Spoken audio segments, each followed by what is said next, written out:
기도하겠습니다. 아버지 하나님, 오늘 저희에게 주시는 마태복음 1장, 이제 마태복음 강해를 시작합니다. 주님, 마태복음 말씀 나누는 가운데 우리에게 큰 복이 임하여서 하나님 말씀 더욱 깊이 깨닫고 은혜를 더욱 깊이 깨닫고 그 은혜 안에 그 충만하게 거하며 살아가는, 충만한 은혜 안에 거하며 살아가는 우리 될 수 있도록 역사하여 주시옵소서. 전하는 자의 부족함을 다 주님께서 거룩한 옷자락으로 가려 주시옵소서. 예수 그리스도의 이름으로 기도드립니다. 아멘. 네, 오늘부터 우리 마태복음 강해를 시작하고자 합니다. 우리 초대교회 때부터 마태복음은 교회의 교과서라고 불렸습니다. 무엇이라고 불렸다고요? 교회의 교과서. 여러분, 교과서 하면 어떤 느낌이세요? 교과서. 요즘에는 교과서는 일단 기본이고 학원에 가고 학습지를 하고 그러면서 더 그 위에 그걸 공부해야 되는 그런 느낌이 듭니다. 마태복음은 그렇지 않습니다. 성경 말씀이 다 그렇고 마태복음은 또 그렇지 않습니다. 마태복음이 증거하는 복음, 그리고 예수님은 기본이면서 최상위입니다.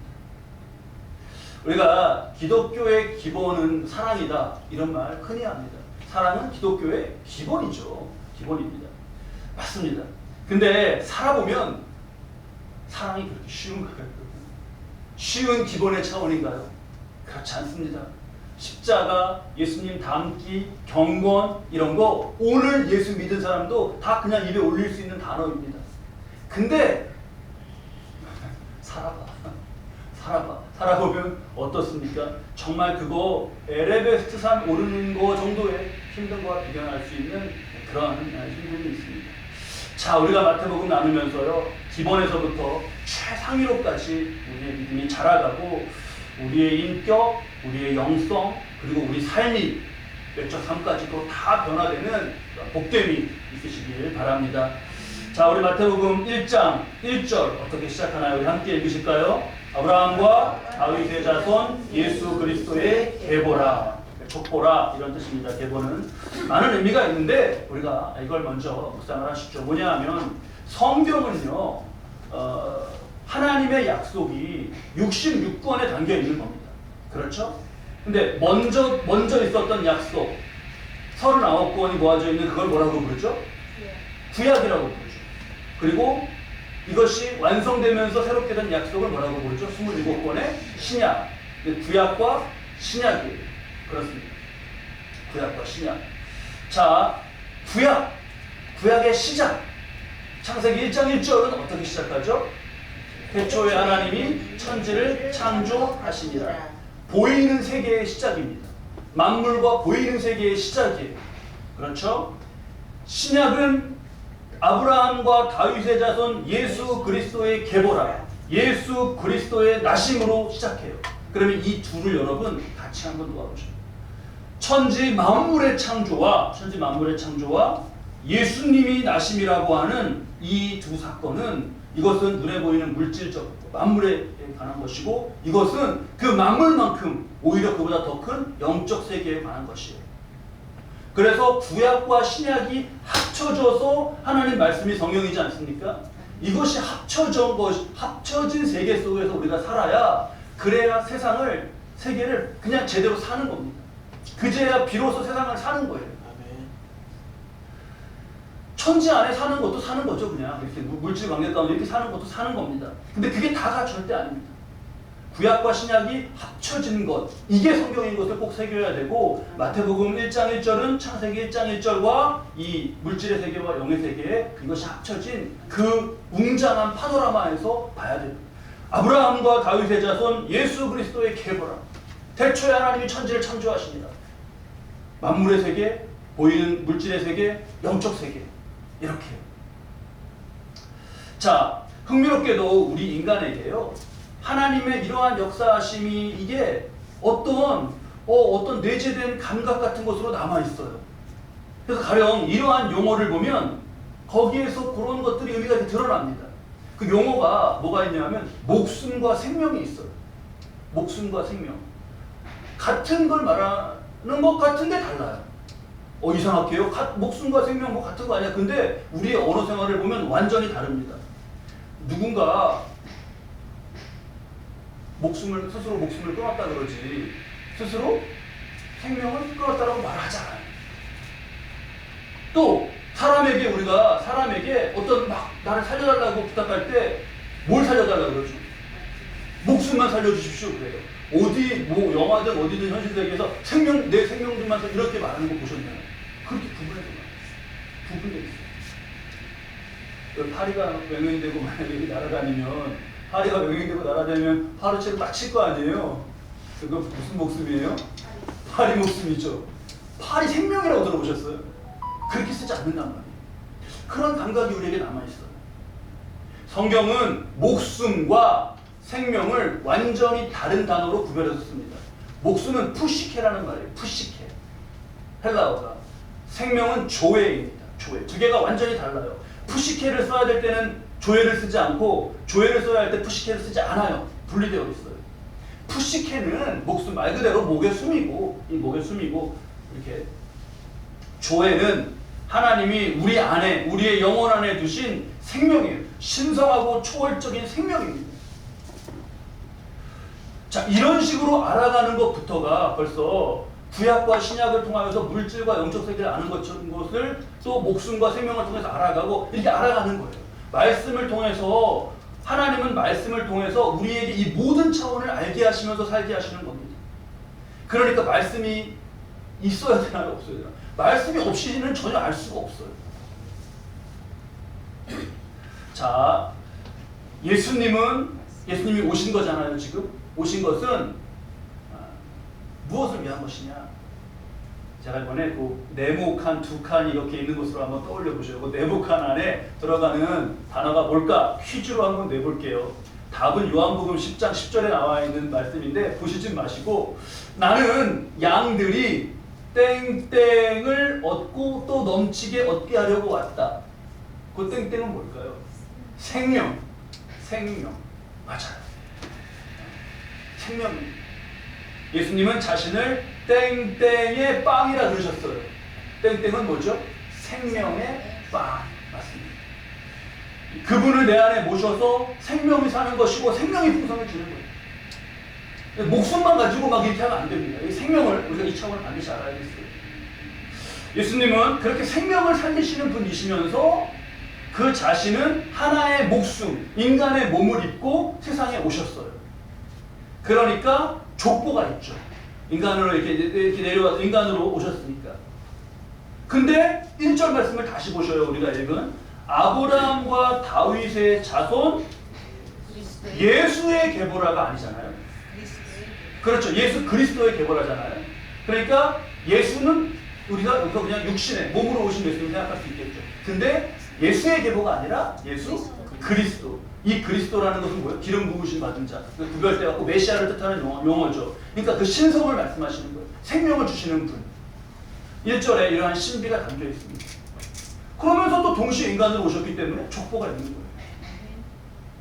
자, 그리고 이러한 예수님의 깊은 의미를 잘 우리가 깨달아가면서 이제 1절을 다시 보면 아브라함과 다윗의 자손이라고 하셨죠. 아브라함으로부터 계보가 시작되는 게, 족보가 시작되는 게 좀 이상하지 않으셔요? 아브라함은 하늘에서 뚝 떨어졌나요? 아브라함도 아버지가 있을 거 아니에요. 그쵸? 근데 아브라함은 그것이 없어요. 아브라함의 아버지가 누구다 이게 없어요. 저 위로 올라가고 셀 수 없이 올라가면 아담이 나오고 그 위에 하나님이 나오고 이래야 되는데 왜 아브라함은 그냥 아브라함부터 뚝 시작했냔 말이에요. 자, 이것은 기본적으로 우리가 알아야 되는 건 아브라함 믿음의 조상이기 때문에 그래요. 믿음의 조상. 그 다음에 아브라함과 다윗의 자손이라고 했을 때 다윗은 신분이 뭐였죠? 왕. 그래서 예수님이 가지시는 왕권에 대한 상징이에요. 믿음과 왕권 이거예요. 이게 이제 기본적인 의미입니다. 기본적인 의미. 요거는 우리가 잘 아시고 근데 여기서 조금 더 깊은 의미로 들어가야겠어요. 깊은 의미. 아브라함과 다윗의 자손이라고 말씀하신 깊은 의미. 그게 뭐냐? 아브라함과 다윗은 공통점이 있습니다. 공통점. 여러분 그 공통점이 무엇인지 한번 보셔요. 제가 이 말씀, 아브라함에게 하신 말씀, 다윗에게 하신 말씀을 읽어드릴 테니까 공통점이 뭔가 한번 떠올려 보세요. 창세기 22장 18절인데 아브라함에게 내 씨로 말미암아 천하 만민이 복을 받으리라 그러셨어요. 그 다음에 다윗에 대한 말씀은 사무엘하 7장 16절 말씀이에요. 내 집과 내 나라가 내 앞에서 영원히 보존되고 내 왕위가 영원히 견고하리라. 이 두 말씀이 공통점이 뭐죠? 네?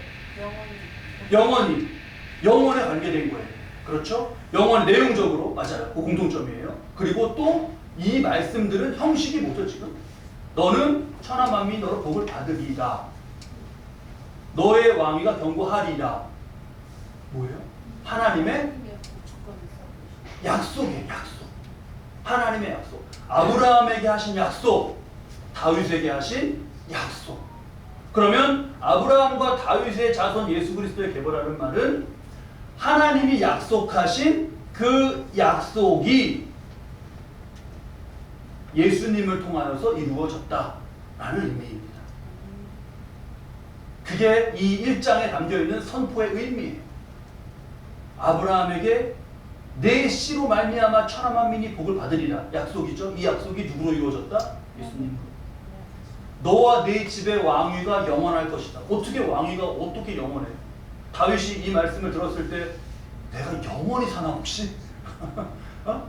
목숨의 유괴 차원으로만 네가 알았다면 그러지 않겠냐? 왕위가 영원하다고? 어머, 나 영원히 사나 봐. 살짝 설렜을지 모르겠어요. 근데 그런 얘기가 아니잖아요. 그런 얘기가 아니잖아요. 영적 차원이에요.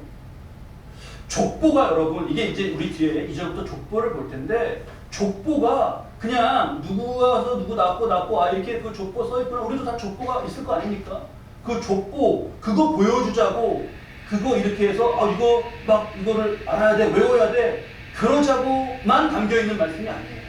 이 영적 세계에 대한 것 하나님이 일해오시는 일하심이 담겨있는 것에 대한 요약이 족보인 거예요. 요약. 영적 차원. 그러니까 영적 차원 이러면 우리가 뭔가 영적이라 그러면 뭔가 몽롱하고 희미하고 막 영이니까 막 잘 모르겠고 알 수 없는 일이 진행되고 그런 게 아닙니다. 영적 차원이라는 것은 하나님의 차원이고 그 안에서 이루어져 가는 일은 예수님이 나시는 것이 약속의 성취이듯이 영적 차원에서 이루어 가시는 것은 한마디로 뭐예요? 하나님의 약속이 그 안에서는 성취되고 있는 거예요. 우선 영적 차원에서는 어떤 일이 진행돼요? 영이니까 우리가 둥둥 떠다니는 거 생각 그러면 안 됩니다. 그러면 안 돼요. 그 차원에선 하나님의 약속이 성취되어 가요. 약속. 물질의 차원에서 이루어져가는 일도 있지 않습니까? 그거는 그거대로 우리가 잘 보고 이 영의 차원을 잘 봐야겠습니다. 마태복음을 딱 보면서 우리가 이 족보 사람이 낳고 하는 이 창세기로 시작됐던 그 물질의 역사, 사람의 역사, 육의 역사를 보면서 동시에 하나님의 약속이 성취되어가는 영의 역사를 이 말씀에서 이 글자에서 그걸 봐야 되는 거예요. 그걸 봐야 되는 거예요. 그걸 못 보면 안 되는 거죠. 그걸 못 보면. 그러면은 우리가 문맹이면은 글자 모르면 까만 건 글씨고 하얀 건 종이라 그러잖아요. 근데 글자를 알았어. 왜 까만 건 글자야. 까만 건 글자야. 이렇게만 알면 안 되는 거예요. 그 글자가 여기서 지금 무엇을 하나님께서 보여주시고 있는가? 그러면 아브라함과 다윗의 자손 예수 그리스도의 계보라 이 말씀을 보는 순간 여러분 영의 세계도 보이세요? 보이셔야죠. 영의 세계도 보이셔야죠. 아브라함에게 약속하신 약속과 다윗에게 약속하신 약속이 예수님을 통해 성취되어 가는 게 여기서 지금 보여야 되는 거예요. 그렇구나. 이 글자 뒤에 이런 지금 어마어마한 영의 세계가 있는 거예요. 자, 믿음으로 우리가 산다라는 것은 이걸 보고 살아가는 겁니다. 이걸 보고 살아가는 거예요. 나를 한번 점검해 보셔요. 하나님의 약속이 내게도 성취되어 간단 말이죠. 점검해 보셔요. 성령을 주시겠다고 하신 약속이 내게는 어떻게 성취되어 가고 있는가? 죄 가운데서 구원하시겠다고 하신 약속이 내 삶에서는 어떻게 성취되어 가는가? 그러면 여러분 거기에 이게 나와요. 내 삶에서 성취되어 간 현실의 역사, 실상의 역사가 나옵니다. 죄의 길로 갈 때 하나님이 사람을 매로 쓰시는 거예요. 인생 채찍, 인생의 여러 가지 일들이에요. 인생 채찍으로까지 벌을 주시면서 돌이키셔갖고 복된 길로 인도하신다고 했어요. 그러한 사람의 인생의 실직이 우리에게 있지 않습니까? 저도 열거하자면 막 줄줄줄줄 나. 그 사람을 얘기하는 게 아니라 제가 예전에 만났던 그 사람 때문에 그래서 그 사람 족보에 그 이름이 있는 것처럼 그 유괴 역사를 말하는 거 그것도 우리는 살아가지만 그 속에 담겨있는 하나님의 영역사 가운데 우리가 약속이 이렇게 하나님 말씀 이렇게 성취되어 가는 것이구나 이렇게 알 수 있는 것이죠. 자, 이렇게 깨달으면서 나는 하나님의 약속을 반드시 하나님은 이 땅에 오시기까지 하시면서 약속을 이뤄가시는데 나는 내가 하나님께 한 약속을 잘 지키는가 그것도 또 분명하게 점검해야겠죠. 여러분 마태복음이 족보로 시작한다라고 하는 것을 아마 우리 가운데 이전에 모르셨던 분은 안 계실 것 같아요. 오늘 처음 하신 분. 네, 오늘 처음 하신 분이 한 명 있네요. 권서영 양이 오늘 처음 알았다고 하네요. 네, 잘했어요. 오늘 처음 알았어요. 마태복음은 족보로 시작하는구나. 잘 알았어요. 근데 우리 다 알고 있잖아요. 그거 다시 확인하자고 지금 이 말씀 나누는 거면 뭘 다시 확인합니까? 그게 아니라 글자에서 무슨 차원을 본다? 영의 차원을 보는 거예요. 말씀 글자 뒤에서 영의 세계를 보고 그 세계에서 나오는 질문과 내 대답이 있는 것. 이게 영적으로 살아가는 겁니다. 이게 하나님과 대화하며 살아가는 거예요. 네. 자, 이렇게 처음에 마태복음 시작한 그 세팅을 딱 정확히 정하시고요. 이 세팅을 딱 쭉 갈 텐데 1, 2, 3, 4에서 몇 번까지 갈지 모르겠으나 갈 텐데 이 세팅을 딱 우리 잊지 마시고요. 그리고 이제 족보 내용, 실질적인 족보 내용 가운데 한 가지 구체적인 은혜를 나누고자 합니다. 2절부터 보면은 우리 반가운 이름들이 나와요. 누가 나오죠? 아브라함, 그 다음에 이삭 다음에 야곱, 쭉쭉쭉 이어지네요. 그 다음에 야곱은 유다로 이어졌어요. 예수님의 계보는 우리 요셉 볼 때 12아들 봤는데 그렇구나 라고 족보를 보게 돼요. 쭉. 근데 여느 족보와 다름없이 그냥 누구 이렇게 낫고로 이어져 가는 것 같은데 3절에 가면 매우 이례적인 것이 말씀에 나옵니다. 3절 우리 앞부분만 읽어볼까요? 유다는 다말에게서 베레스와 세라를 낳고, 이게 2절 말씀의 패턴으로 오면 유다는 베레스와 세라를 낳고가 되어야 되잖아요. 그렇잖아요. 그런데 누구에게서라고 하는 게 나와요. 이게 매우 이례적인 겁니다. 다말에게서. 그리고 다시 5절을 볼까요? 살모는 누구에게서요? 라합에게서 보아스를 낳았다고 또 라합도 나와요. 족보에 포함되어 있어요. 그리고 보아스는 5절에 누구에게서?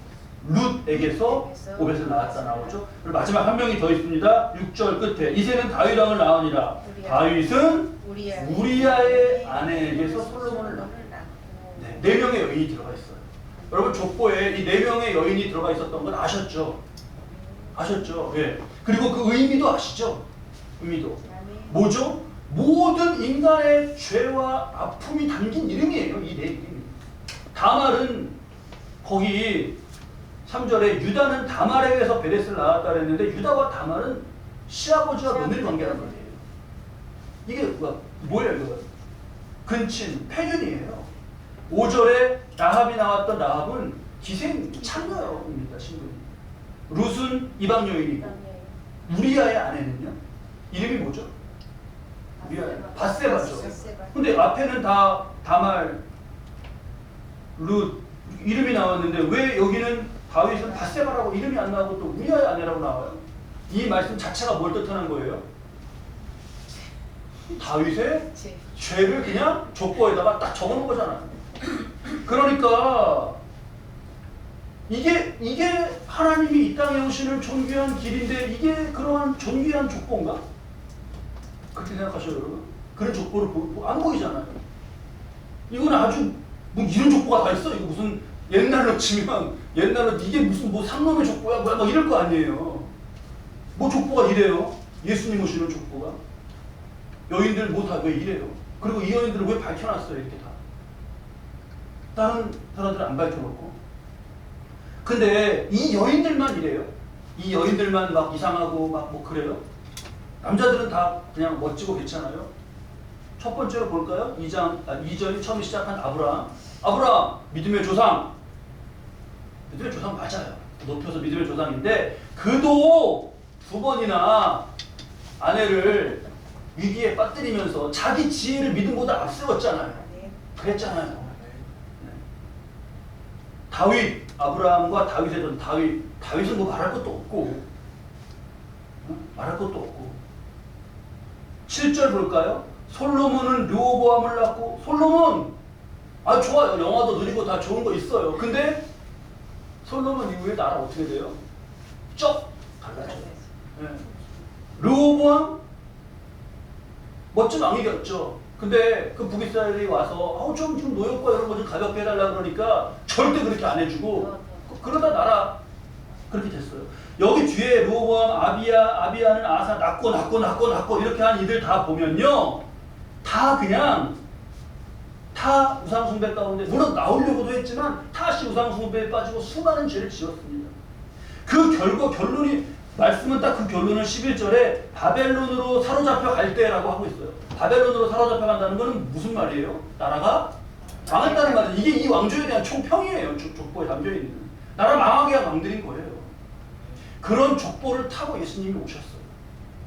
자, 여기서 우리가 이걸 보면서 예수님이 오신 것을 보면서 이 족보 속의 인물들의 참말 이 죄인인 거를 보고 죄인이 낳고 이거 끝없이 나아가지고 가면은 결국 뭐가 되겠습니까? 그러니까 그렇게 낳고 속에서 예수님이 오신다는 이 사실 자체가 우리에게 무엇을 말해주고 있냐면 바로 복음이 무엇인지를 말해주고 있어요. 복음이 무엇인지. 이렇게 망가지고 고통스럽고 상처와 죄와 뒤죽벅죽의 가슴 아픔과 너 다말 너는 어떻게 시아버지에게 들을 수 있어? 다말도 또 원통함이 있어요. 다말은 할 말이 없나요? 다말도 막 원통해요. 아니 자식을 낳아야 되는데 막 저기 했다고 그러고 이 인간사의 복잡하다는 그런 죄인의 그런 것 가운데 거기서 예수님이 온다. 이것 자체가 복음이에요. 이게 복음이 뭔지를 말씀해주고 있는 겁니다. 복음이 뭐냐? 죄인의 역사 가운데 예수님이 오시고 그래서 낳고 이렇게 아무리 낳아도 이어져도 해결되지 않는 인간의 이 죄의 문제가 예수님을 통해서 해결이 되는 거. 그게 복음이에요. 예수님이 이러한 족보 속으로 오신다는 게 하나님의 그 겸손이 담겨있죠. 하나님의 겸손. 천사도 있는데 그냥 팍 하고 나타나시면 되잖아요. 왜 이렇게 죄인의 역사를 타고 오시냐는 말이에요. 하나님의 겸손이에요. 그리고 더 거기서 빛나는 것은 거기서 정말 이 족보 속에서 예수님의 이것으로 빛나는 것은 긍휼입니다. 긍휼이 뭐죠? 불쌍히 여기는 거. 불쌍하다. 하나님이 인간을 보시면서 불쌍하다 그러시면서 오시는 거예요. 제가 주보 오른편에 광고 위에 설교 참조가 프린트가 좀 지워졌네요. 거기에 긍휼을 한자로 표기해놨어요. 여기 앞에 제목에도 있고요. 여러분 그 긍휼이 불쌍히 여긴다. 긍지를 가진다는 긍도 되지만 불쌍히 여긴다는 긍자고 휼자도 불쌍히 여길 휼자거든요. 그 휼자를 한번 여러분 보시죠. 휼자가 무슨 변이죠? 마음심 변이죠. 이게. 그리고 옆에 있는 자가 피혈자죠. 그럼 이게 무슨 뜻이에요? 마음이 피를 흘리는 거예요. 예수님의 하나님의 마음에서 막 피가 나는 거예요. 불쌍한 인간들을 보시면서. 예수님은 십자가에 달려서 피 흘리시기 전에 이미 이 땅에 육신으로 오셔갖고 많은 이들의 고통을 보고 치유하시면서 가슴 아파하시기 전에 이미 가슴으로 마음으로 피를 흘리시면서 인간의 불쌍함을 보고 계시는 거예요. 그러니까 우리가 예수님의 족보를 이렇게 보면서 람이 아비나답을 낳았구나, 그 다음은 나손이구나, 이게 아니라 이거 속에서 담겨있는 예수님의 가슴 아픔과 그 피를 볼 수 있어야 됩니다. 십자가 위에서만 보혈을 흘리신 게 아니에요. 이미 우리 인간을 보시면서 그 죄인의 역사 가운데 피를 흘리면서 보시는 거예요. 이 사람을 우리가 봐야겠습니다.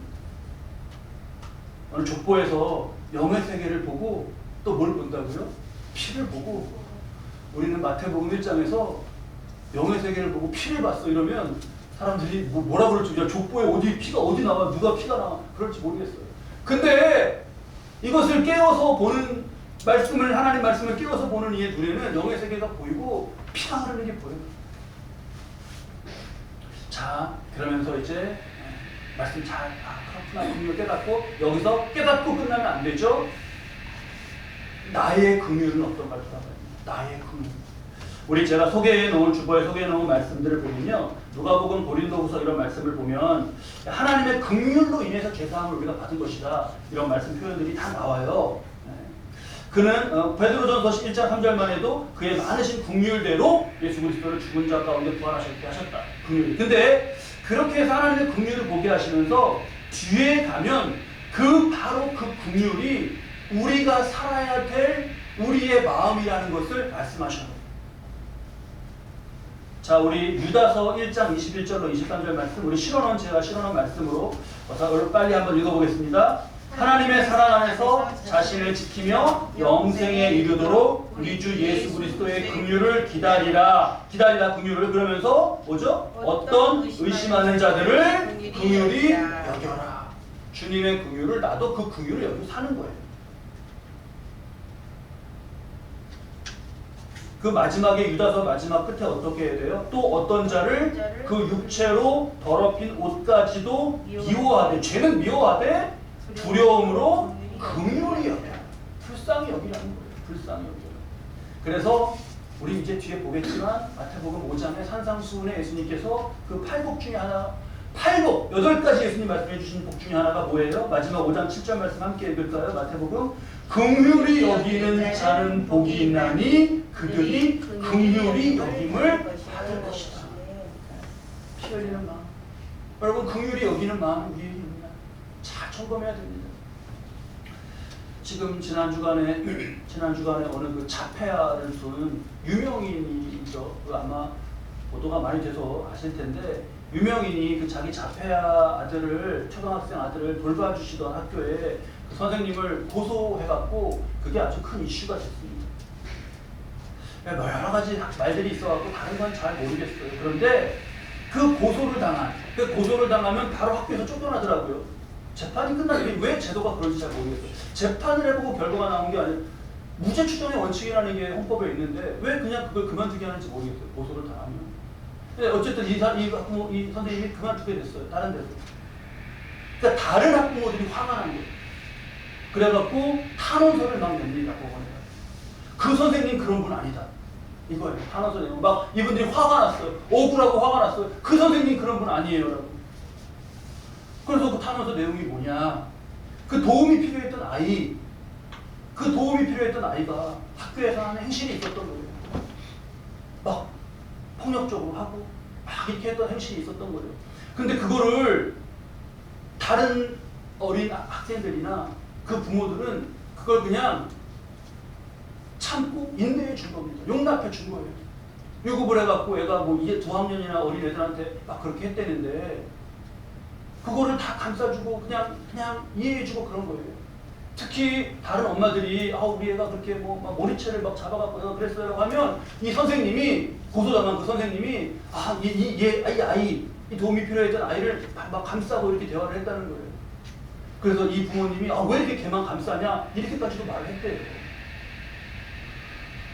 근데 그런 거는 그렇게 배려를 받고 그런 거는 당연하게 여기고 무슨 어떤 서운한 말을 했다고 고소를 해버린 거예요. 그럴 수 있나? 사람들이 막 화를 내고 막 이러면서 탄원서를 내고 화를 낸 거는 뭐 좀 그렇기도 하지만 근데 그게 이해가 되고요. 오히려 인간이 잃어버려서는 안 되는 어떤 것이 그 안에서 지금 있기 때문에 감사했습니다. 우리는요, 더 그 주님을 안다면 우리는 긍휼히 여기면서 봐요. 긍휼히 여기면서. 심리 상담가나 정신과 의사나 또는 이렇게 사람을 많이 이렇게 뽑고 이렇게 알고 해서 이렇게 어디 자리에 회사에 배치하고 그런 헤드헌터라고 부르는 일이 있죠. 또 목회자나 이러한 많은 사람을 깊은 차원에서까지 대한 이들이 공통적으로 하는 말이 있습니다. 공통적으로 하는 말. 그게 뭐냐? 제가 이 어느 헤드헌터가 말한 직접 워딩으로 그냥 읽어드리겠습니다. 내가 위로부터 아래까지 많은 사람을 만나 깊이 알아가며 느낀 것이 있어. 사람은 모두 불쌍하다는 거야. 근데 여러분 이 말이 정말 맞지 않나요? 우리가 어느 날 자의식을 갖고 이렇게 깨어보니까 이 지구라는 별에서 살아가는데 뭐 이게 뭐 사는 게 뭐야? 뭐 인간은 뭐야? 이거 알기도 전에 깨닫기도 전에 무조건 막 살아가야 돼요. 달려가야 돼요.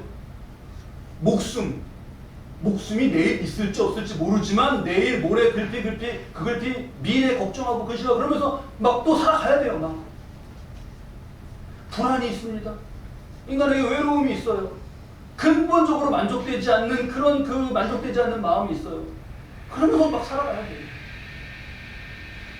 인간은 긍휼히 여기는 거. 내가 우월해서 나는 우월해서 아유 얘는 불쌍해 이게 아니라 너 나가 없습니다. 다 인간은요 다 불쌍해. 찰리 채플린 그 희극 배우 그 큰 웃음을 주고 그랬던 그 세기의 코미디언 유명한 찰리 채플린 그 사람 말 맞아요 진짜. 뭐죠? 인생이 멀리서 보면 희극인데 가까이 가서 보면 뭐라고요? 희극이라고. 누구나 그렇더라. 그래요. 인간은 이게 있어요. 아인슈타인 여러분 아인슈타인 떠올려보셔. 상대성 이론에다가 정말 얼마나 유명한 그 21세기 학자예요. 이렇게 고백했어요. 참 이상하다. 참 이상하다. 이렇게 유명한 내가 이렇게 외롭다니. 그건 남긴 말이에요. 이상하다. 많은 인류의 법, 뭐야 이거 저 중력의 법칙 이런 거 막 다 꿰뚫고 발견한 사람이 이 인간의 실존에 대한 거 이상하다. 이러고 있는 거예요. 그게 인간입니다. 아유 찰리 채플린 불쌍하네. 아유 아인슈타인 불쌍하네. 이런 자세가 아니라는 거죠. 다 그래요. 다.